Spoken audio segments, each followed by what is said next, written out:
Okay, so now I don't know if you went through the actual exercise video above, but if you didn't, I would suggest you go through that. But for those of you that are really numbers driven, that want to say, okay, what is the income stream? What is the steps, right? What is the steps necessary?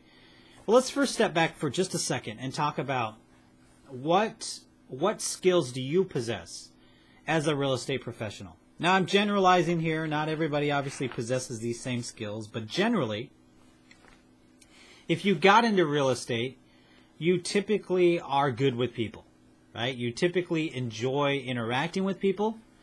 You typically enjoy being around people. And you typically can understand how to negotiate many different relationships. Now, you might not think about this stuff too often, right? But it goes back to what I said in the first video, which is basically what the amount of people you have to interact with just to make a real estate transaction happen is it's a huge number of people. And to be successful in real estate is still a huge number of people because you have a team of people and everything else. So at a core, most real estate professionals have this skill set of interacting with people and getting people to a point where they're happy. I mean, and that can't be understated. The ability for you to kind of work a transaction from beginning to end, being a listing or a buyer or a seller, helping them move the biggest asset that they have in their life. I know there's a process out there and there's forms and you go through continuing training and you get licensed and all that stuff. But as you know, that stuff doesn't train you for getting out there in the real world.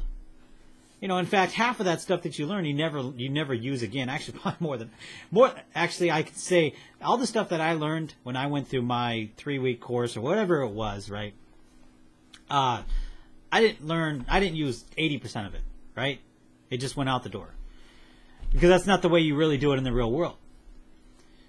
So it's taking those skill sets, right, and saying, well, what's the opportunity available to you right now to make a revenue that is passive, doesn't take a lot of your time. I mean, and I will say, just like anything else, when you first get started with anything, there's that learning curve and there's that effort to get it built out, right? But I go back to real estate again. How to make a lot of money in the real estate industry, let's just say as a just traditional agent, right? How hard do you have to work? How many years do you have to work to kind of get that up to that level? And I'd say it's 10 years at least, minimum. Because by then, your 10th year, you're starting to get a lot of great referrals. It used to be people were moving every 2 to 3 years. Now they're moving every probably 10 to 15 years. So that referral base and everything else, it takes a while to build up. And that's really when you start making money. I mean, you can do all the marketing in the world and everything else. You're still fighting it every single day of creating prospects and leads and everything else. So when you look at that, really your opportunity is to get into something where you can use your skill sets as a connector, as a real estate connector, as someone that has that ability to connect people. And that's where I started looking around. I said, could I start a business from scratch? Could I do service?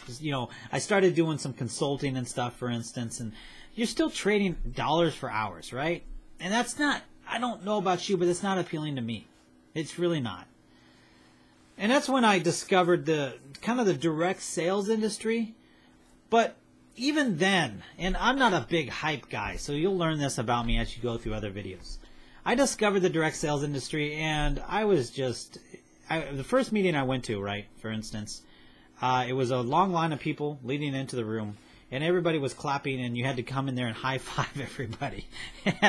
That just, to me, that turned me off right away. Right? So then I went there, kind of backed away, but then I revisited it after I went through this exercise that's up above. And that's when I saw really the opportunity for you, especially someone in your field, is that you already know a lot of people that help you take it to the next level. Take what we call direct sales to the next level. And I'm mentioning this right now ahead of time because a lot of people, they immediately look at that and say, well, that's one of those pyramid schemes, or that's one of those things, or whatever monochrome you want to name to it, right? And I'm mentioning it now because that's actually one of the revenue streams I'm going to talk about here. And it's a revenue stream that you can turn on tomorrow. Literally, you can see money in your bank account tomorrow done correctly. And I don't know any other industry out there. I don't know any other thing out there that allows you to do that. It has to be done right, though. I hate the friends and family mode, so we won't be talking about stuff like that.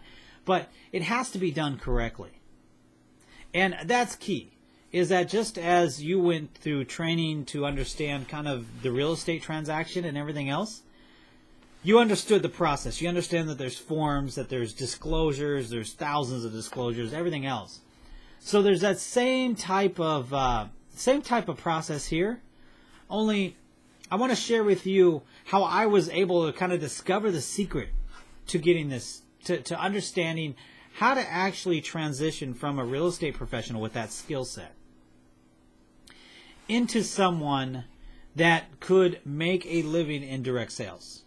And how it's not like what you would expect. It's not make a list of your 100 friends and family and call them and trick them to get them to a meeting.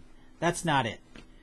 It's about systematically looking at it as a business and saying, I need a change. This is one tool, because I believe money is a tool, right? Money is a tool, but it's one tool to get me there. Starting a franchise would be a tool, right? Doing other stuff would be a tool. Let's say I wanted to live the lifestyle where I actually ran a restaurant. Well, part of that is